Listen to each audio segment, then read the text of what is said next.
Hello বন্ধুরা, ভৌতিক পৃথিবী চ্যানেলে আপনাদের সকলকে স্বাগতম। শুরু করছি আজকের গল্প।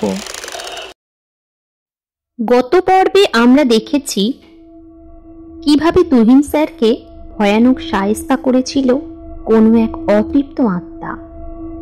আজ দেখব তার পরের ঘটনা। তুহিন স্যারের হুঁশ নেই।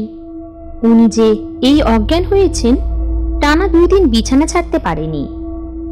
এরপর থেকে শুরু আরো ভয়ঙ্কর ঘটনা। এমনই ভয়ঙ্কর কিছু শুরু হয় যা অন্যের মুখ থেকে শুনলেও ভয়ে শরীর হিম খেয়ে যায়, শিরশির করে ওঠে শরীরের লোম। একদিন তুহিন স্যার ক্লাস নিচ্ছিল। ক্লাসে খেয়াল করে সবার লাস্ট বেঞ্চে একজন ছেলে বসে আছে। ছেলেটি অদ্ভুতভাবেই স্যারের দিকে তাকাচ্ছে। স্যার কিছুটা ভয় পায়। এই ছেলেটা আবার ওটার মতো না তো? তুহিন স্যার সেই ছেলেটার উদ্দেশ্য করে বলে, এই ছেলে, এভাবে তাকাও কেন? স্যারের কথা শুনে ক্লাসের সব ছাত্রছাত্রীদের মাঝে হাসির টুল পড়ে যায়। স্যার অবাক হয়ে সবাইকে ধমক দিয়ে জিজ্ঞেস করে কেন হাসছে। সবাই উত্তর দিল, স্যার স্যার পিছনের বেঞ্চে তো কেউ নেই, আপনি কার কথা বলছেন? সবার কথা শুনে স্যার ভয়ে সোজা হয়ে যায়। এই ছেলেকে কেউ দেখে না, শুধু তিনিই দেখছেন। এর চাইতে বড় ভয় আর কি হবে? স্যার তৎক্ষণাৎ ক্লাস ত্যাগ করে চলে আসে অফিসে। অন্যান্য স্যারেরা তাদের ক্লাস করছে। মিলায়াতন রুমে স্যার একাই। ঠিক তখনই কেউ স্যারকে টেবিলের ওপর চেপে ধরে। তুহিন স্যারের কপালের রগ দাঁড়িয়ে একাকার। কলিজাটা ধুপধুপ করছে ওনার। রুহু থেকে যেন পানি শুকিয়ে গেল। আবার আগের বারের মতো কেউ পেছন থেকে থেরাপি দেওয়া শুরু করে। 20 মিনিট পর অন্যান্য স্যারেরা মিলায়াতন রুমে এসে দেখে তুহিন স্যার টেবিলের ওপর উলঙ্গ হয়ে শুয়ে আছে। ম্যাডামরা চোখ বন্ধ করে রুম ত্যাগ করে তখনই। বাকি স্যারেরা এসে তুহিন স্যারকে প্যান্ট পরায়। তুহিন স্যার অজ্ঞান আছে। পরে ওনার মুখে পানি মারায় জ্ঞান ফিরে আসে ওনার। চোখ মিলেই তিনি পায়চারি শুরু করে। খুব ভয়ে আছে, এই বুঝি ওনাকে কেউ হামলা করবে। ওনার এসব কাণ্ড দেখে হেড স্যার বলেন, অফিসে উলঙ্গ হয়ে শুয়ে থাকা, ছাত্রীদের হয়রানি করা, বাসায় অনেক মেয়ের বুকে হাত দেওয়ার চেষ্টা করা, ক্লাসে মেয়েদের পিঠে হাত দেওয়ার অপরাধে আপনাকে টিসি দেওয়া হলো। কিন্তু স্যার, আমি কিছু ইচ্ছে করে করি না। কেউ একজন আমাকে দিয়ে এসব করাচ্ছে। কে? কোন ভূত প্রেত? ও আচ্ছা, অর্থাৎ আপনি গাঁজাও সেবন করেন? এখন তো আরো একটা অভিযোগ পড়লো। যান, এক্ষুনি বের হন, অন্য স্কুলে জব খুঁজে বেড়ান। জি স্যার। স্যার মন খারাপ করে স্কুল থেকে চলে আসে। বাজারের উপর দিয়ে হেঁটে আসার সময় খেয়াল করলো সেই ছেলেটি একটা দোকানের সামনে দাঁড়িয়ে আছে। তুহিন স্যার ছেলেটিকে দেখেই এক দৌড়ে বাজারের পাবলিক টয়লেটে লুকিয়ে পড়ে। 10 মিনিট পর বাথরুমের দরজা অটোমেটিক খুলে যায়। তুহিন স্যার অবলার মতো দুর্বল শরীর নিয়ে বাজারের সবার সামনে দিয়ে হেঁটে আসে। এক্ষুনি যেন উনি পড়ে যাবে। একটা মদ খাওয়া মাতালটা যেভাবে হাঁটে সেইভাবে হেঁটে হেঁটে আসছিল। ওনাকে দেখে বাজারের সবাই হাসতে লাগলো। হাসার পিছনে অন্যতম কারণ হচ্ছে তুহিন স্যারের পরনে প্যান্ট নেই। তুহিন স্যার? না না, থুকু, ওনাকে তো শিক্ষকতা থেকে বাদ দেওয়া হয়েছে। এখন তুহিন স্যার না, শুধু তুহিন হবে। তো তুহিন নিজের মান সম্মান ইজ্জত সব ভ্রষ্ট করে চলে আসে বাসায়। পিছনের সময়টা ওনার খুবই বাজে গেল। আর এই সময়টা ওনার কেমন যাবে তা তিনি নিজেও জানে না। বাসায় এসে দরজা খুলে দেখে বাসার ভিতরে সেই ছেলেটি বসে আছে। তুহিন ক্লান্ত হয়ে ফ্লোরে পড়ে যায়। কিন্তু এসবে লাভ কি? থেরাপি ঠিকই চলছে। তুহিন চোখ মেলে দেখে উনি এখনো ফ্লোরে পড়ে আছে। রাত প্রায় 8টার কাছাকাছি। পিছনের সাইড ওনার ব্যথায় কাতর হয়ে আছে। কোনোভাবে হামাগুড়ি দিয়ে ফ্রিজের পাশে যায়। ফ্রিজ খুলে পানির বোতলটা নিয়ে কিছু পানি পান করে। পানি পান করার পর ফ্রিজে পানি রাখতে গিয়ে দেখে ছেলেটি ফ্রিজের ভিতর বসে আছে। ধূপ করে ফ্রিজের দরজাটা আটকিয়ে তুহিন চলে আসে নিজের রুমে। এসে দরজা জানলা সব অফ করে মোবাইল ফোনটা হাতে নেয়। এরপর সোজা কল দেয় পলাশকে। হ্যালো পলাশ, কই তুই? আরে তুহিন ভাই যে, কি খবর ভাইয়া? আরে আর বলিস না, খবর একেবারে খারাপ। কেন ভাইয়া, কিছু হয়েছে? আচ্ছা, তুই তো ভূত প্রেত নিয়ে গবেষণা করিস, তাই না? হ্যাঁ, কলেজে আপনি আমার সিনিয়র ব্যাচ ছিলেন, আর আমার কাজ নিয়ে কত র্যাগিং করেছেন আমায়। আরে সেসব বাদ দে, এখন তোকে আমার খুব প্রয়োজন। বলেন কি ভাইয়া, আমি তো হাসনাবাদ শ্বশুর বাড়ি আছি। আপনার ওখানে এত রাতে যাব কিভাবে? গাড়িও তো পাবো না। আমি এখন সাভারে নেই, যাত্রাবাড়ি আছি। ও, তাহলে তো আমি এক্ষুনি আসতে পারি। হ্যাঁ, আয়, তাড়াতাড়ি আয়। আচ্ছা ভাইয়া, আমার বউ মানে আপনার মুক্তা ভাবিরে একটু বুঝাইয়া কন তো, আমাকে ছাড়েই না, সারাদিন খালি ওটা করতে হয়। ওকে, আমি বলে দিচ্ছি, তুই তাড়াতাড়ি আয়। আচ্ছা। তুহিন কল দেয় পলাশকে। পলাশ যখন ইন্টার দ্বিতীয় বর্ষে পড়তো তখন তুহিন ছিল অনার্স প্রথম বর্ষের ছাত্র। পলাশকে অনেক র্যাগিং করত। পলাশ ভূত প্রেত নিয়ে লেখালেখি করে, ভালোই সাড়া পায়। কিন্তু ওর পলাশ হোসেন ইমরান নামের আইডিটা নষ্ট করে দেয় তুহিন। প্রায় 12,000 ফলোয়ার ছিল। এরপর পলাশ অনেক আইডি খোলে।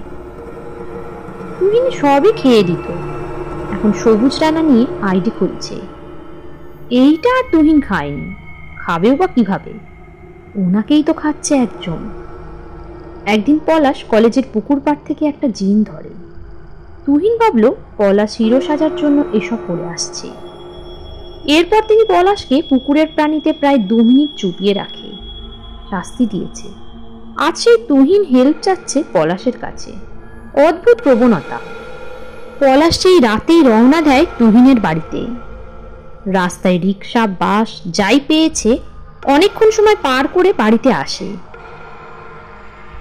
তুহিনের বাসার নিচে এসে পলাশ কলিং বেল বাজায়, কিন্তু কেউ দরজাই খোলে না। পলাশ আরো কয়েকবার নক দেয়, তাও কোনো সাড়া শব্দ নেই। এবার পলাশ দরজা ধাক্কা দিয়ে দেখে রুমের দরজা খোলা। অদ্ভুত ব্যাপার, তুহিন ভাই দরজা লক না করে কোথায় গেল? পলাশ ভিতরে গিয়ে অনেকক্ষণ ডাকাডাকি করেও কোনো সাড়া শব্দ পায়নি। সব কয়টা রুমও চেক করে ফেলেছে। অবশেষে ক্লান্ত হয়ে পলাশ সোফায় এসে বসে, আর তখনই খেয়াল করে মুখের মধ্যে রক্ত মিশ্রিত একটা ছেলে পলাশের সামনে বসে আছে। পলাশও ছেলেটির দিকে অদ্ভুতভাবেই তাকিয়ে আছে। ছেলেটির হাবভাব দেখে সুবিধাজনক না। পলাশ আরো ভালো করে খেয়াল করে বুঝতে পারে এটা কোনো মানুষ না, হতে পারে অদৃশ্য কোনো সাইকো। পলাশ ভ্রু কুঁচকে তার দিকে তাকিয়ে আছে। সেও সেইভাবে পলাশের দিকে তাকানো। এরই মাঝে তুহিন স্যারের গোংরানির শব্দ। পলাশ কান পেতে শুনে দেখে সোফার নিচ থেকে আওয়াজ আসছে। যখনই পলাশ সোফার নিচে তাকাতে যাবে তখনই সামনের সাইকোটা পলাশকে একটা লাথি মারে। পলাশ উড়ে গিয়ে দেয়ালে টপকে পড়ে। সাইকোটা ভয়ঙ্করভাবে তেড়ে আসছে পলাশের দিকে। পলাশ তখনই পাশের ফুলদানি নিয়ে সাইকোর মুখে মেরে দেয়, কিন্তু অদ্ভুতভাবেই ফুলদানি সাইকোর মুখে পড়ার আগেই সে অদৃশ্য হয়ে যায়। পলাশ চারিদিকে চোখ বুলিয়ে দেখে আপাতত রুমে কেউ নেই, অর্থাৎ তারা সুরক্ষিত। পলাশ দৌড়ে গিয়ে তুহিনকে সোফায় তোলে। তুহিন উলঙ্গ হয়ে শুয়েছিল। পিছনের সাইডে রক্ত জমাট বেঁধেছে। পলাশ একটু পানি খাইয়ে তুহিনকে বলল, কি হয়েছে ভাই? এসব কি? আরে আর বলিস না, এই ভূত আমার জীবন শেষ করে দিল। কিন্তু প্রতিটা আত্মাই একটা কারণ নিয়ে আসে, সেও নিশ্চয়ই অমন কিছুই নিয়ে এসেছে। কি পাপ করেছেন আপনি? কি বলবো ছোট ভাই, আমার পাপের তো আর অভাব নাই। শুনি তো, বলেন কি কি করেছেন? আমি ছাত্রীদের রেপ করি পলাশ। কি? এতটা খারাপ? কি বলছেন কি আপনি? হ্যাঁ, কিন্তু এখন তো সব ছেড়ে দিয়েছি। পলাশ কিছুক্ষণ ভাবতে থাকে, আর মনে মনে অনেক গালি দেয় তুহিনকে। কার সাথে এতদিন সে একসাথে বসে চা খেয়েছে, কাকে সে এতদিন ভাই ভাই বলে সম্মান করেছে, এ তো পশুর চেয়েও নিকৃষ্ট। কিছুক্ষণ ভাবা শেষে পলাশ বলে, আচ্ছা, ছাত্রীদের রেপ করলে এই ছেলেটা কে? সেটাই তো বুঝতে পারছি না। আচ্ছা, কোনো ছেলেকে রেপ করেছেন? আরে না না, অতটাও নিচু না আমি। আপনি মিহা আর কতই বা উঁচুতে আছেন। আরে এখন কি করব বলো? আপাতত আমার প্রশ্নের উত্তর দিন। বলো, কয়টা মেয়েকে রেপ করেছেন? 100 ওপর হবে। আর কতজন ইচ্ছাকৃত মরেছে? 17 জন। এই সাইকোটা কে জানেন? না, তুই কি জানিস? হ্যাঁ, অনেক আগে থেকেই একে আমি চিনি। কিভাবে?